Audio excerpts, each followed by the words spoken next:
मिलता है। इस फोर्स की वजह से हवा नॉर्थ हेमिस्फीयर में राइट डायरेक्शन में और साउथ हेमिस्फीयर में लेफ्ट डायरेक्शन में मूव करती है। साइक्लोन का निर्माण 3 स्टेजेस में होता है। पहली स्टेज होती है ओरिजिन स्टेज, जिसमें साइक्लोन का निर्माण शुरू होता है। दूसरी स्टेज होती है मैच्योर स्टेज। इस स्टेज में साइक्लोन का आकार बढ़ता जाता है और उसमें नमी की मात्रा भी बढ़ जाती है। तीसरी स्टेज होती है डिसिपेशन स्टेज। इस स्टेज में तेज बारिश होती है। चलिए अब देखते हैं कि आखिर साइक्लोन बनता कैसे है। जब समंदर के पानी का तापमान 27 डिग्री से ऊपर चला जाता है, जिससे समुद्र की सतह गर्म होने लगती है। इस वजह से उसके ऊपर मौजूद हवा भी गर्म हो जाती है। ये गर्म हवा जल्द ही ऊपर की ओर उठने लगती है। जब ये हवा ऊपर उठती है तो नीचे समंदर की सतह पर कुछ स्थान खाली हो जाता है, जिसे भरने के लिए आसपास मौजूद ठंडी हवा वहां आती है।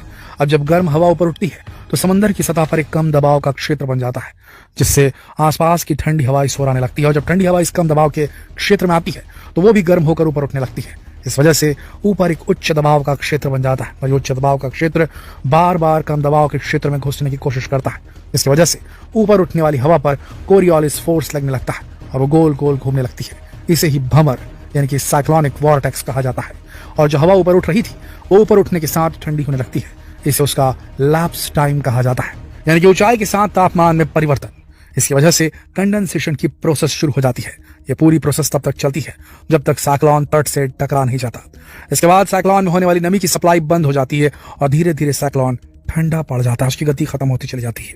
दोस्तों, आपने मानसून में अक्सर इन कुछ शब्दों को कई बार सुना होगा, क्लाउड बर्स्ट, टोर्नाडो और साइक्लोन। लेकिन क्या आप इनमें फर्क बता सकते हैं? शायद नहीं। तो चलिए देखते हैं कि इन सभी में आखिर क्या डिफरेंस है। साइक्लोन के बारे में तो हम आपको काफी डिटेल में जानकारी दे चुके हैं, तो बात करते हैं क्लाउड बर्स्ट की, यानी कि बादल फटने की घटना की। आपको पिछले साल की कई घटनाएं याद होंगी जब हिमाचल के कई इलाकों में बादल फटने की वजह से भारी तबाही हुई थी। 2013 में उत्तराखंड में आई बाढ़ के भयानक मंजर को तो शायद ही आप कभी भुला पाएंगे, जिसमें 10,000 से ज्यादा लोग मारे गए थे भारत में और हजारों लोगों का आज तक कुछ पता नहीं चला। करोड़ों का नुकसान हुआ। चलिए देखते हैं कि आखिर बादल फटना क्या होता है। इसको ऐसे समझिए, अगर किसी पानी से भरे हुए गुब्बारे में एकदम से सुई चुभो दी जाए तो फट जाएगा, सारा पानी एक साथ बाहर आ जाएगा। ऐसे ही होता है इस घटना में। मौसम विभाग के अनुसार यदि 1 घंटे में 100 मिलीमीटर बारिश हो जाती है तो इसे बादल का फटना मान लिया जाता है। आमतौर पर जमीन की सतह से 12 से 15 किलोमीटर की ऊंचाई पर होने वाली बारिश को ही बादल का फटना माना जाता है। जब ज्यादा नमी वाले बादल एक जगह रुक जाते हैं और वहां मौजूद पानी की बूंदें आपस में मिल जाती है, इनके भार से बादल का घनत्व डेंसिटी बढ़ जाती है और तेज बारिश होने लगती है। इसे ही बादल का फटना कहा जाता है। तेज बारिश की वजह से लैंडस्लाइड होते हैं, बाढ़ के हालात बन जाते हैं।